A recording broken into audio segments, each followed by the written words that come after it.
To begin from the nation's capital, where President Bola Tinubu has approved the provision of buses to students of tertiary institutions across the country to ease the burden of the fuel subsidy removal. In a statewide broadcast by the president, it says the buses will be given to students' bodies of all universities, polytechnics, and colleges of education in the country. The president said the move became imperative in the wake of the rising cost of transportation across the country. He added that his desire is to see that students can access their campuses without much difficulty as a result of higher transportation cost.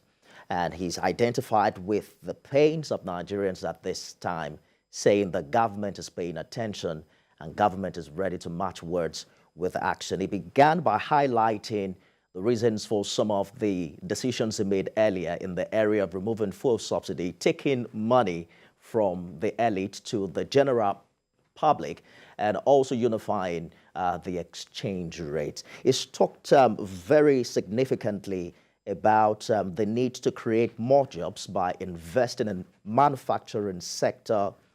It's his planned investment in food and agriculture, as well as transportation and education. I'm joined by Femi Akonde, State House correspondent in Abuja. I also have with me in the studio business editor, Tolulokpe Ogunjobi.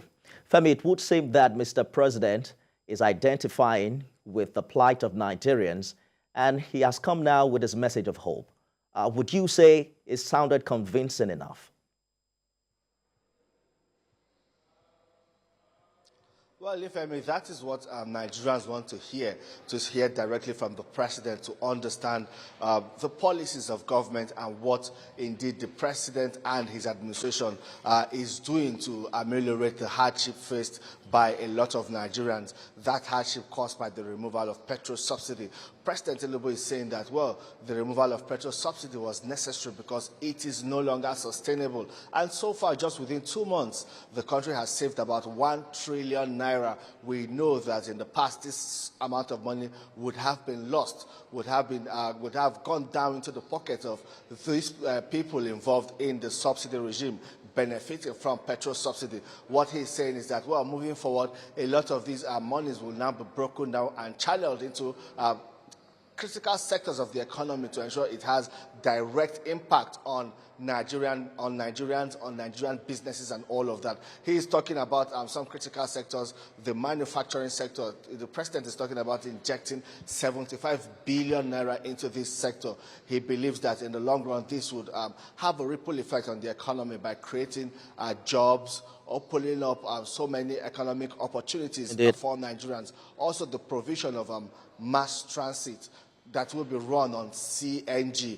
That is also a fulfillment of Nigeria's energy transition plan. So the president really has felt the pulse of the people, and what we have seen in what we have heard in his statewide broadcast is his reaction to the yearnings of Nigerians. Nifemi.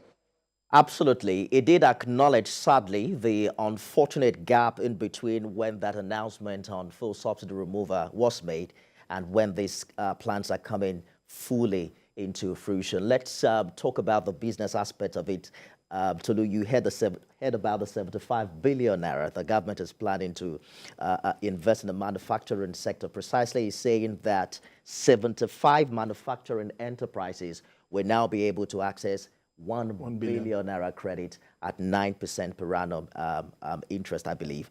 How important is this, and what does it mean for that sector? Well, it's interesting to see that the president is coming out to speak to Nigerians, considering what has happened in recent times, the fallout of subsidy removal. Like you said, 1 billion naira at 9%. Clearly, you see that the government is taking the bull by the horn. They want to address all of these issues by themselves, not like handing it over to any agency of government to take charge of all of this disbursement, because we've had issues with that before now. So I think that is the way to go. Manufacturers are exiting the country. Some of them are having issues with power supply. The executive orders that were signed by the president is also to encourage these manufacturers to stay, because they had to, take off some excise duties on some that they used to pay before now that has been affecting business negatively. So I think it's a step in the right direction. And also, tying this to agriculture, you will remember that before now, the central bank used to take full charge of most of the activities in the agricultural sector. We have the anchor borrower scheme, which today we don't know how far it's fared. monies are not coming back, monies have gone out. But government is saying now we want to handle all of this by ourselves. Small businesses, nano businesses, these are businesses of the likes of the Meshai, those that sell pure water, those small businesses. Do you know what it means to get 50,000, 1,000, 300 of them?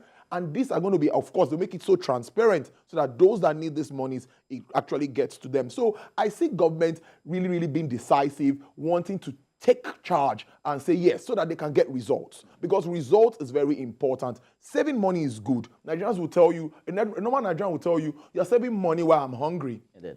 But when they now see what this money will do for them in the future, build infrastructure, roads to the farms, farmers can go, can have a good time, get produce to people to get, and you see slash in transportation fares. Lagos State government has done something, the states are involved. So it's an all-encompassing package that I think that more details will still be coming. Don't forget, increments will still come with regards to minimum wage, which also has to be gazetted and budgeted. So all of these plans, I think they are on the pipeline. And if you look at it, government standing up at this time to say we need to do what is correct, not handing over to anybody to handle it, is where I see this this is just a very different way of handling, let's say, interventions by government. Talking about the review of minimum wage, Femi, the president had a very clear message for workers. Your salary review is coming, but that's not new. We've heard that before. And there's also an ongoing consultation and conversation between organized labor and government. How assuring is this for the union, the organized labor, particularly because you have been following the meetings between labor and federal government? Do you think the president addressed some of the issues raised at these meetings? And is this enough to pacify the forthcoming nationwide protest on Wednesday? Well, if that is left for Labour to digest the speech of the president, you know, they've been having that ongoing consultation with and negotiations with the presidential team on palliatives and on cushioning the effects of the subsidy removal. The president has always said that it is time to review the minimum wage, and what we currently have in the country is no longer realistic. Labour also agrees with the president. One thing is they are on the same page on this issue. You know, the president, of course, before coming out to make that statement, would have carefully thought out a plan on how this minimum wage will be increased. It is not an automatic process. There will have to still be some kind of consultations and meetings between the private sector, organized labor, and the federal government to then come up with something uniform, what the federal government can afford and what labor will also agree to before this minimum wage can be implemented. The one thing is that it will calm frayed nerves. It's going to rekindle the hope of Nigeria's workforce. It will make them look forward to that time when when the minimum wage will be reviewed, when the take-home pay for them will, well, to a large extent, to really take them home, because as it stands right now, they are spending so much on food items, on transportation, and all on so many things. What the federal government is doing now is to ensure that the burden of transportation is eased a bit. The amount they spend on food is also kind of controlled with the federal government's effort to ensure that they release grains from the strategic reserve to reduce the hike in food prices across the country, and all other short-term measures introduced by the federal government to ease the burden on the workforce before that minimum wage review comes into implementation. So all of this is work in progress, Nifemi. Absolutely, Femi. Tolu, one of the conversations that organized labor has been having with government is to, make enough provision in the area of transportation. Mr. President talked about investing 100 billion naira between now and March next year to get some 3,000 units of 20-seater CNG filled buses. What does that mean for compressed natural gas and the economics of that department? I must agree with you. You must agree with me that CNG gas is the way to go. Cleaner fuel. If you notice, I don't know if, but the last time I bought gas, I don't know if you bought it recently, it's kind of reduced. We even reported it here by the MBS. Now, the whole world is moving away from fossil fuel, and it's time for us to look at gas and other opportunities. It's cheaper, it's cleaner, and the consumption is lower. So obviously, if we have the CNG-powered buses and we have the facility and infrastructure to run our gas, we are a country of proven and unproven reserves of gas that we are yet to even take advantage of. So if we do, we flare a lot of gas running to billions of dollars by the day. So if we can harmonize this, create that infrastructure, because the infrastructure has been the challenge for us to take advantage of this gas. CNG will definitely be the way to go. Some people have started conversions. Yes, all of these things is work in progress, but we need to get to that point where the option is clear. You might want to go for gas and some want to go for petrol, that's fuel. So that's a step in the right direction. And I think government is doing well. Even with the student buses and all of that, I'm sure it's going to be CNG powered, because we cannot control global issues. Market forces will always come up. As of today, the price of crude is about $80, $85. If crude continues to rise, the price of PMS will continue to increase. There is nothing we can do about it because we don't control that market.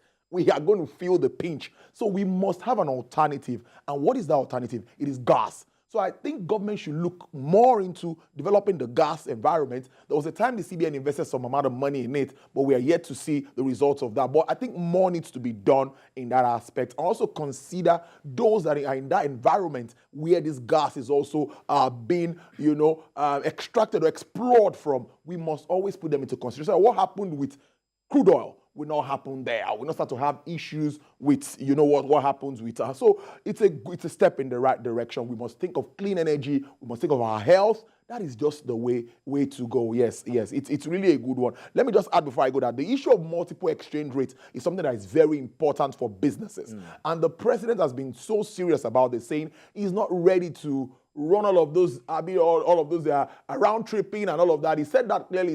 He said he's not interested in that. So I think that is also the way to go. But no pain. They say there's no pain, with no pain, no gain. So we must get to that point where at first we might see a little bit of a hike. It's a market. It's demand and supply. Once liquidity gets better, we are going to normalize that market. And the price of dollar to naira will start to come down. And if our manufacturers are also empowered and they take into backward integration, we will relax more on getting materials from abroad, and we'll start to, that dependence on dollars and pounds will kind of subside. And, along the line, we'll get to that normal level where you will see that the prices will begin to normalize naturally. It has to be like that. One way up and later it comes down, because we don't have that supply as much as we should have. Absolutely, Tolu. The president did say that they are monitoring, the exchange rate and inflation and its impact on gasoline. And then when he said government would intervene when necessary, I'm wondering how that will work, with because there's no subsidy anymore. But Femi, let's wrap this up very quickly. Will it be safe to say that 62 days after his inauguration,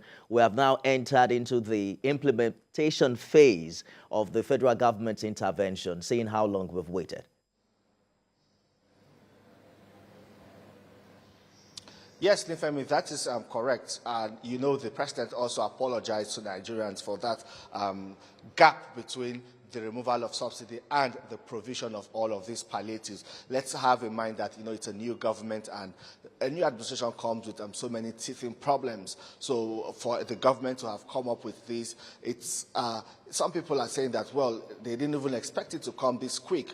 But the National Economic Council had already rolled out its own plans using the state governors to drive that vehicle that will provide palliatives for the citizens of the country. Now the federal government is also taking it a notch higher to make some interventions, deliberate interventions that would inject certain funds into specific sectors of the economy and ensure that it trickles down to every household in the country. And the ripple effect of this would ensure that life would become a little bit more easier for many Nigerians compared to the hardship that they all have to face. But, looking at the economics of this and how this would help improve both the macro and microeconomic, it's also politically expedient for Mr. President to have given this a statewide broadcast, because it would go a long way to also increase his approval rating among Nigerians, and also make people understand that indeed he's a president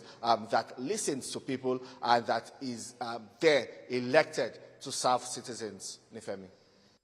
Hopefully that Nigerians buy this and it calmed, frail nerves, as well as also encourage many who are concerned about the latest developments. State House correspondent Femi Akonde, that's where the president is. He says he's going back to work to see the actualization of his vision, according to the final remarks of his comment. Tolu Ogunjobi is our business editor. He also joined me live in the studio. Gentlemen, thank you for talking to us.